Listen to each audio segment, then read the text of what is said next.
Halo guys, selamat datang di channel gue ya. Dan di video kali ini, gue bakal lanjutin cerita dari manhwa yang berjudul The Demon Prince Goes to the Academy.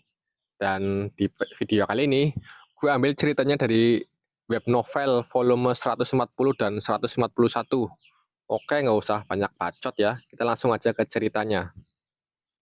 Ellen tampaknya agak percaya apa yang aku katakan kepadanya tentang hal-hal organisasi kriminal, tetapi ketika aku mulai berbicara tentang setan dan menjadi pencipta dunia, dia merasa seperti aku mengolok-oloknya. Saat dia menjadi agak marah dan mengira aku bercanda dengannya, Ellen kembali memperlakukanku seperti biasa. Ellen tidak pergi berlatih dengan lawyer setiap hari. Kadang-kadang, dia akan datang ke ruang pelatihan dan berdebat dengan aku. Tentu saja, karena aku sering berlatih dengan Cliffman hari-hari itu, segalanya sedikit berubah. Hei, kalian berdua harus mencoba sparring. Petik 2 tanda tanya petik 2. Dengan aku. Ellen dan Cliffman biasanya mengabaikan satu sama lain di ruang pelatihan, tetapi karena aku memiliki hubungan yang lebih baik dengan Cliffman, aku mencoba untuk menjadi perantara sehingga mereka dapat berbicara satu sama lain. Sikap Ellen adalah percaya diri, sementara Cliffman tampak agak gugup. Petik 2 petik 2. Dia telah memberi aku kesan itu sejak aku berdebat dengannya. Dia tidak banyak bicara dengan siapapun, dan dia agak canggung, bahkan ketika menghadapku. Namun, lawannya adalah Ellen. Dia adalah Ellen Artorius, yang lebih dari pantas mendapatkan gelar gadis tercantik di wilayah ini. Tentu saja, seseorang yang tidak baik dengan orang lain tidak akan lebih baik dengan lawan jenis. Cliffman bahkan tidak bisa menatap mata Ellen dengan benar saat mereka saling berhadapan. Bisakah seseorang yang bahkan bertingkah begitu canggung bertarung dengan Ellen dengan benar? Bukankah dia akan merasa sangat mual sehingga dia bisa muntah? Mungkin aku seharusnya tidak mengusulkan ini. Mereka bahkan belum mulai, tapi Cliffman tampak begitu gugup hingga aku bisa melihat matanya berenang. Aku datang. Melompat. Ellen melompat ke depan. Bam. Uwut. Cliffman dipukuli sebelum dia bahkan bisa bereaksi terhadap pedang latihan yang jatuh di kepalanya. Celepuk. Petik 2 petik 2. Petik 2 petik 2. Ellen menatap Cliffman dengan wajah tanpa ekspresi seperti biasanya. Tidak, sebenarnya dia tidak tanpa ekspresi. Dia terlihat sangat bingung. Ah, itu mengingatkanku saat pertama kali bertanding dengan Ellen. Aku tidak kalah karena aku gugup saat itu, aku baru saja kalah karena aku sama sekali tidak berpengalaman.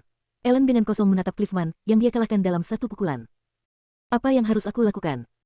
Ellen melihat ke arahku dan bergumam. Jelas sekali bahwa dia benar-benar bingung. Ayo pergi ke pendeta yang bertugas. Ya. Ellen dan aku harus sepenuhnya mendukung Cliffman yang pingsan dari kedua sisi saat kami membawanya ke pendeta. Asteris asteris asteris. Untungnya, dia tidak terluka parah dan dengan cepat kembali sadar setelah pendeta memberikan mantra pemulihan padanya. Petik 2 petik 2. Wajah Cliffman merah, dia merasa sangat malu sehingga dia pingsan setelah dipukul kepalanya dengan pedang latihan sehingga dia bahkan tidak bisa membuka mulutnya. Kenapa kamu tidak memblokir? Ellen melihatnya berlatih juga, jadi dia tahu bahwa Cliffman adalah petarung yang cukup berbakat. Namun, dia bahkan tidak berhasil memblokir, menangkis, atau menghindari gerakan pertamanya tetapi dipukul tepat di kepala saat dia melamun. Aku tahu sampai batas tertentu apa yang terjadi, tetapi Ellen tampaknya tidak mengerti mengapa dia membeku. Yah, aku tidak tahu apakah semua orang seperti itu, tapi pasti tahu bahwa ada banyak orang yang akan menjadi sangat gugup sehingga mereka tidak akan bisa mengeluarkan sepatah kata pun di depan gadis seperti dia. Sayangnya, Cliffman adalah salah satunya. Itu. Cliffman sangat bingung sehingga dia bahkan mulai tergagap karena dia tidak mungkin memberitahu alasannya. Mereka adalah dua orang luar asli dari kelas A. Ellen dan Cliffman. Mereka berdua, dengan caranya sendiri, memiliki masalah serius dalam menjaga hubungan interpersonal. Kamu melakukannya dengan baik melawan Reinhardt. Itu. Bisakah kamu hanya mengatakan itu? Bukan itu. Tidak ada yang lebih gila daripada melihat mereka berdua dengan keterampilan interpersonal yang buruk mencoba berkomunikasi satu sama lain. Asteris asteris asteris. Karena Cliffman pingsan, latihan malam kami berakhir cukup awal. Dia tidak terluka parah, jadi dia meninggalkan kantor pendeta dan kembali ke asrama. Aku akan makan sesuatu. Apa kamu mau ikut dengan aku? Ketika aku menanyakan hal ini kepada Cliffman, wajahnya memerah lagi, dan dia menggelengkan kepalanya. Tidak apa-apa. Aku kenyang, ya. Dia mungkin sudah menghabiskan semua energi sosialnya untuk hari itu, jadi jika dia tetap dekat dengan Ellen lebih lama lagi, dia mungkin akan mulai menangis dan muntah sebelum akhirnya pingsan. Apakah dia orang luar sebanyak itu? Sepertinya itu sangat buruk ketika dia berhadapan dengan gadis-gadis. Aku pergi kalau begitu. Cliffman pergi dengan kecepatan penuh dan menghilang ke kamarnya. Dia orang yang aneh. Seberapa serius diperlakukan oleh Ellen sebagai orang aneh? Tentu saja, Ellen segera berjalan menuju ruang makan, benar-benar melupakan semua hal tentang Cliffman. Aku ingin makan steak. Tapi bukan itu yang disebut camilan. Rebus, dengan daging sapi. Apakah kamu melakukan ini dengan sengaja? Ellen menatapku dan menganggukkan kepalanya. Iya. Rasanya cukup menyenangkan bahwa dia telah kembali ke dirinya yang normal.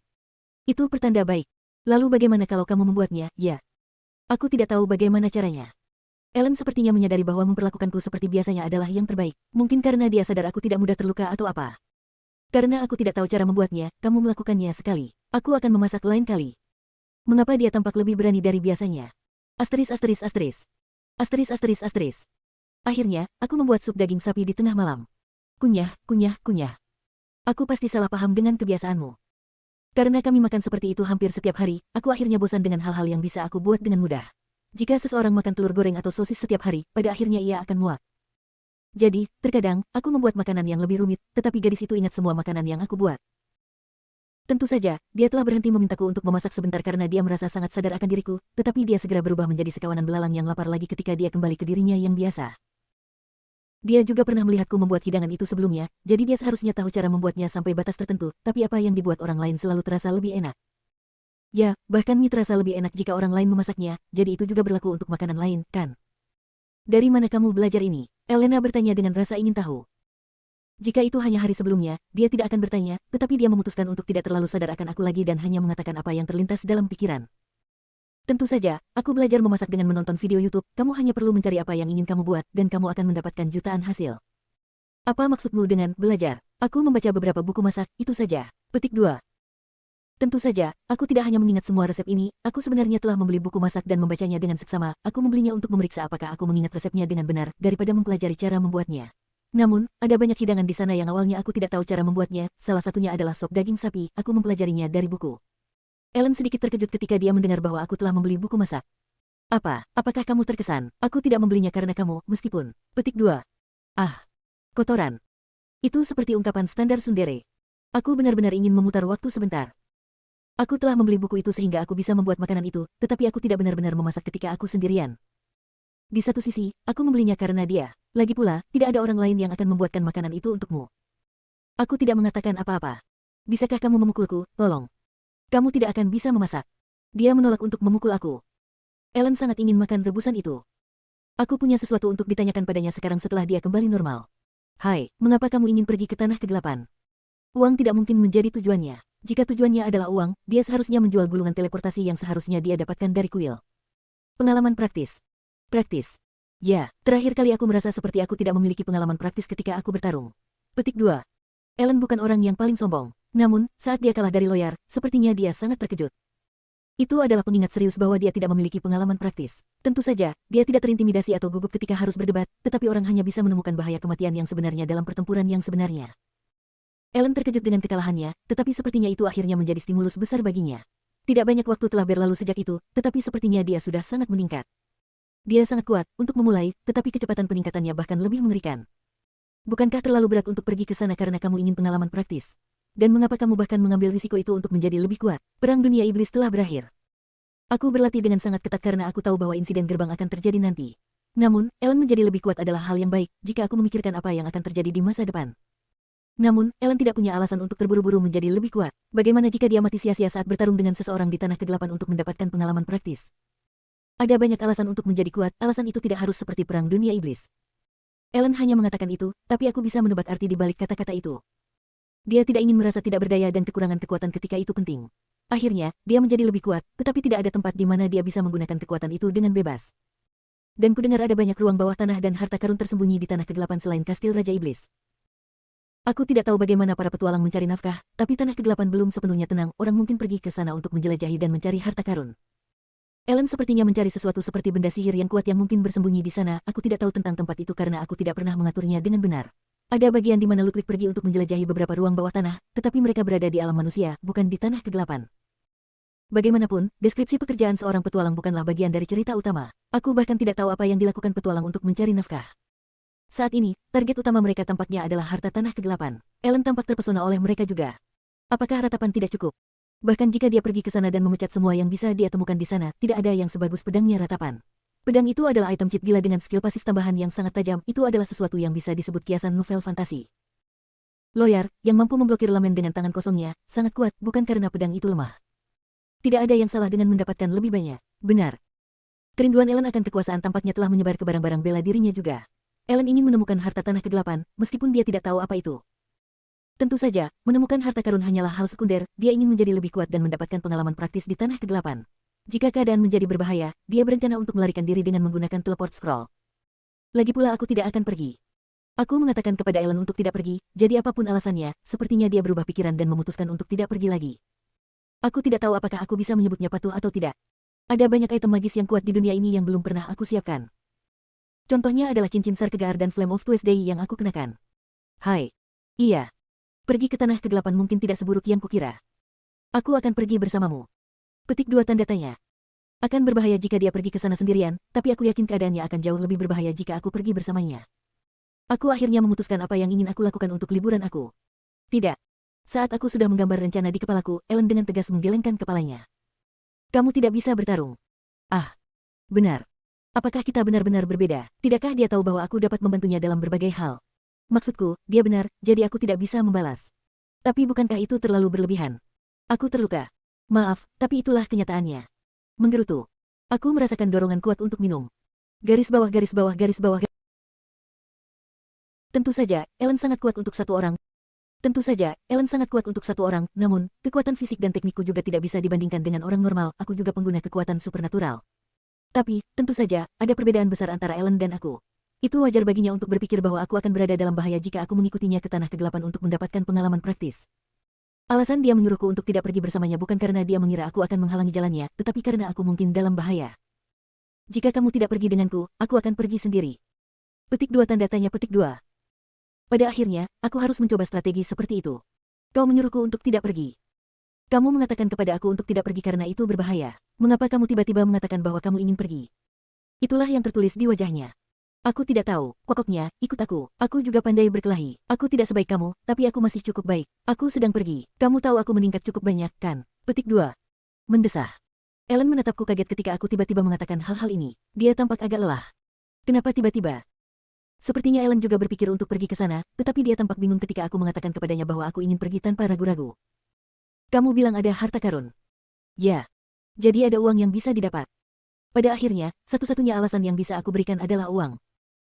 Tidak, maksud aku, jika kami menemukan sesuatu seperti harta yang luar biasa dan mendapatkan uang darinya, itu juga akan membantu organisasi aku, dan Airi tidak perlu bekerja terlalu keras.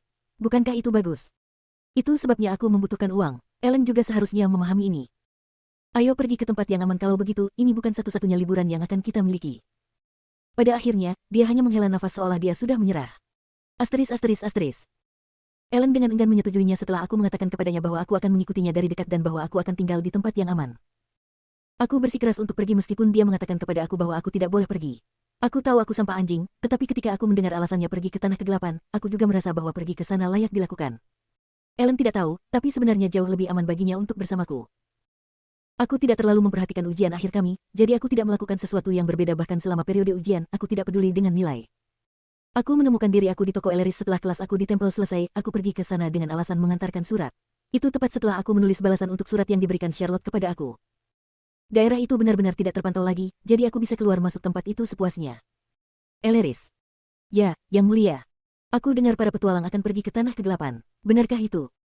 Ellen tampaknya cukup bermasalah untuk membawaku bersamanya, tetapi jika dia tidak membawaku, kemungkinan besar dia tidak akan mendapatkan apa-apa darinya. Aku memiliki 3 orang dengan aku yang sangat akrab dengan tanah kegelapan. Ah, sepertinya jumlah petualang meningkat akhir-akhir ini. Itu mungkin karena tanah kegelapan. Dan jalan perbelanjaan Alligar, tempat toko Elleris berada, adalah tempat berkumpulnya para petualang. Bahkan jika Elleris tidak tahu tentang situasi tanah kegelapan dengan baik, dia tidak tahu tentang tempat-tempat di mana petualangan akan berbondong-bondong. Apakah ada begitu banyak harta di tanah kegelapan? Pasukan sekutu pasti sudah menjarah kastil Raja Iblis, tapi karena tanah kegelapan sangat besar, pasti ada harta karun yang tersebar di sana-sini yang didambakan para petualang. Ada lebih dari yang bisa ditemukan di tanah manusia, di mana para petualang biasanya berkeliaran, setidaknya. Awalnya, petualang tidak akan pergi ke tempat berbahaya seperti tanah kegelapan. Namun, karena perang dunia iblis berakhir dengan kemenangan umat manusia, mereka perlahan-lahan menuju tanah kegelapan. Tapi kata-katanya agak aneh. Ada banyak, itu tidak berarti ada banyak. Kamu tidak tahu apakah ada harta yang tersisa di tanah kegelapan, kan? Elleris tersenyum mendengar kata-kataku. Tanahnya terlalu besar, jadi ada banyak hal yang aku tidak tahu. Namun, karena ada banyak suku iblis, bukankah mereka semua memiliki hartanya sendiri? Seharusnya juga ada beberapa ruang bawah tanah yang tersembunyi di sekitar. Petik 2. Elleris berkata bahwa satu orang tidak bisa mengetahui segalanya tentang tanah kegelapan, dan itu seharusnya benar. Tapi apa yang dia maksud tentang suku iblis? Bukankah semua suku iblis dihancurkan selama perang dunia iblis? Ah, sepertinya aku tahu maksudmu. Elleris sepertinya ingat lagi bahwa aku hanya memiliki sedikit pengetahuan tentang perang besar dan tanah kegelapan karena aku kehilangan ingatanku. Raja Iblis sebelumnya memanggil suku iblis paling kuat sebelum perang dunia iblis. Namun, tidak semua iblis telah dipanggil, jadi masih ada banyak suku iblis yang tersisa di tanah kegelapan. Setiap fraksi yang berpartisipasi dalam perang mungkin meninggalkan penerus mereka sebagai upaya terakhir. Petik 2. Memang benar bahwa Raja Iblis telah mengeluarkan perintah mobilisasi umum, tetapi dia tidak memanggil setiap iblis. Jadi, ketika Raja Iblis meninggal, dunia iblis runtuh, tetapi tidak sepenuhnya hancur. Ada juga yang tidak mengindahkan panggilan tersebut. Mereka seharusnya cukup kuat. Apakah kamu tidak mengindahkan panggilan itu? Ya, ini terutama terjadi pada suku iblis yang terletak di pinggiran alam iblis, jauh dari pengaruh Raja Iblis sebelumnya. Itu adalah hal lain yang aku tidak tahu. Iblis yang tinggal jauh dari Raja Iblis dan tidak pernah melihatnya menolak untuk mematuhi perintah karena kendali Raja Iblis terhadap mereka gagal. Mereka hanya berpura-pura tidak tahu apakah alam iblis sedang menghadapi kehancuran atau tidak, karena mereka jauh dari perang. Jadi, pasukan sekutu pada dasarnya melakukan sesuatu seperti serangan terfokus ke kastil Raja Iblis untuk merebutnya, tapi karena pendudukan total tidak mungkin, mereka mundur begitu saja setelah mencapai tujuan mereka, kan? Ya, ini akan menghabiskan banyak uang dan tenaga untuk melindungi daerah yang diduduki. Pasukan manusia, termasuk semua pasukan sekutu, tidak mampu untuk menduduki keseluruhan tanah kegelapan.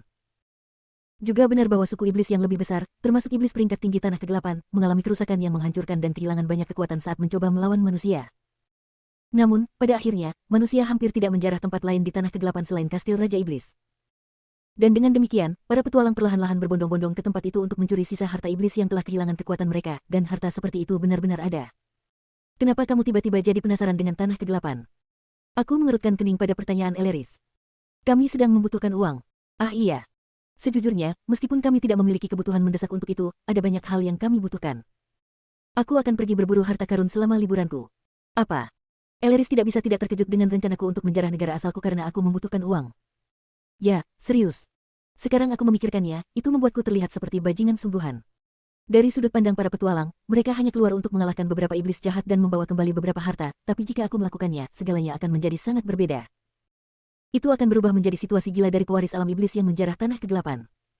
Jika kamu membutuhkan harta karun, kamu tidak harus pergi ke sana, aku bisa pergi sendiri, meskipun aku tidak tahu persis di mana mereka berada, tapi... Meskipun Ellen adalah tembok yang tidak mungkin aku lewati, bahkan Ellen tidak bisa dibandingkan dengan Eleris pada saat itu. Jika satu-satunya tujuanku adalah berburu harta karun, aku tidak perlu pergi dengan Ellen, aku bisa saja mengirim Eleris untuk melakukannya untukku. Aku tidak pergi sendiri. Tentu saja, harta itu bagus dan semuanya, tetapi ada sesuatu yang lain juga. Kamu tidak pergi sendiri, katamu, apakah kamu berbicara tentang anak yang dikeluhkan lawyer? Ya, dia ingin mendapatkan pengalaman praktis. Jauh lebih penting untuk membuat keinginan Ellen akan pengalaman praktis Simen mungkin. Penting bagi aku untuk menjadi lebih kuat, tetapi untuk mempersiapkan masa depan dengan baik, jauh lebih baik bagi Ellen, yang memiliki tingkat potensi yang jauh lebih tinggi daripada aku, untuk menjadi kuat. Secara teknis, lebih baik mengubah Ellen menjadi monster daripada membuat diriku lebih kuat. Eleris, yang tampaknya tidak memahami alasan di balik semua itu, juga tampaknya tidak dapat memahami bahwa aku mencoba membantu Ellen membangun beberapa pengalaman praktis. Sebaliknya, jika aku pergi ke sana untuk memulai rekonstruksi alam iblis, Eleris akan memahaminya meskipun dia tidak menyukainya, tetapi dia tampaknya tidak dapat memahami mengapa aku akan membantu teman sekelas aku seperti itu. Akan berbahaya jika dia pergi ke sana sendirian, jadi aku memutuskan untuk pergi bersamanya. Itu, aku mengerti apa yang kamu katakan, tapi itu juga bisa berbahaya bagi Yang Mulia. Aku tahu, aku tidak bisa memerintah iblis di negara bagian ini. Kemampuan dominasi iblisku disegel saat aku menyamar sebagai manusia menggunakan cincin Sarkegar. Aku harus kembali ke wujud asliku sebagai iblis bertanduk untuk menggunakan kemampuanku dengan benar. Dominasi iblis itu sendiri adalah karakteristik unik dari Archidemons, jadi mau bagaimana lagi. Namun, Eleris menggelengkan kepalanya pada kata-kataku. Itu akan sama bahkan jika kamu kembali menjadi dirimu yang sebenarnya. Apa? Mengapa? Akan berbahaya bagiku bahkan jika aku bisa menggunakan dominasi iblis. Mengapa? Bukankah kekuatan itu membuat iblis pada dasarnya tidak berbahaya bagiku? Kekuatan Yang Mulia masih lemah. Jika kamu bertemu lawan yang tidak dapat kamu kendalikan, mereka mungkin menyerang Yang Mulia. Tapi itu tidak terjadi di kastil Raja Iblis. Maksudku, Or pada dasarnya melompat ke depan untuk melindungiku. Mereka adalah prajurit Raja Iblis, kan? Mereka sudah dilatih, jadi ada kemungkinan besar bahwa iblis dari pinggiran dan iblis yang tidak cerdas tidak akan mengenali Yang Mulia dan bahwa kamu tidak akan bisa mengendalikan mereka. Apa? Aku pikir aku tidak akan terkalahkan di tanah kegelapan. Aku pikir aku hanya akan berada dalam bahaya jika aku sengaja menyegel dominasi iblis. Sebenarnya, Yang Mulia juga tidak bisa memerintah iblis seperti Sarkegar atau Lawyer, kan? Itu benar. Mereka mengikuti aku karena kesetiaan, bukan karena aku mengendalikan mereka. Pada level aku, iblis manapun dapat dengan mudah menusuk aku dari belakang, dan mereka yang tidak mengenal aku bahkan tidak akan mengenali aku. Bahkan jika mereka tahu siapa aku mungkin tidak mendapatkan reaksi yang aku inginkan. Tidak peduli apakah aku pergi dengan penampilan aku yang sebenarnya atau sebagai Reinhardt, aku akan berada dalam bahaya. Eleris. Ya, Yang Mulia. Apakah benar-benar hanya ada satu hal yang baik tentang menjadi Archdemon?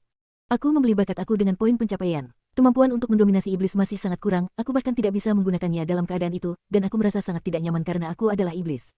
Apa yang baik tentang semua itu? Raja Iblis Valier benar-benar muncekin, jadi kenapa aku tidak berguna?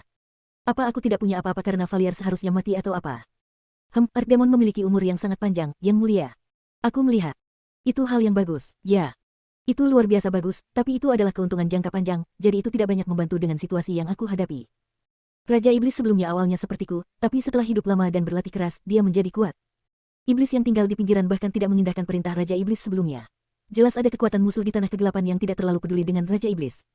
Bagaimanapun, aku sadar aku tidak seharusnya pergi hanya dengan Ellen saja. Akan berbahaya jika hanya kita berdua. Elleris, kamu harus mengintegrasikan dirimu ke dalam parti kami seolah-olah kamu sendiri yang pergi ke Darklands. Kamu hanya perlu membuat alasan, itu tidak harus menjadi sesuatu yang detail. Elleris sudah menyamar sebagai mantan penyihir petualang, jadi kami hanya harus memasukkannya ke dalam kelompok kami. Pada akhirnya, kemampuanku untuk menguasai iblis tidak bisa menjadi jaminan kami. Kamu bisa berpura-pura menjadi semacam penyihir eksentrik dan datang melindungi kami jika terjadi keadaan darurat. Ah, aku menjadikan Elleris sebagai asuransi kami.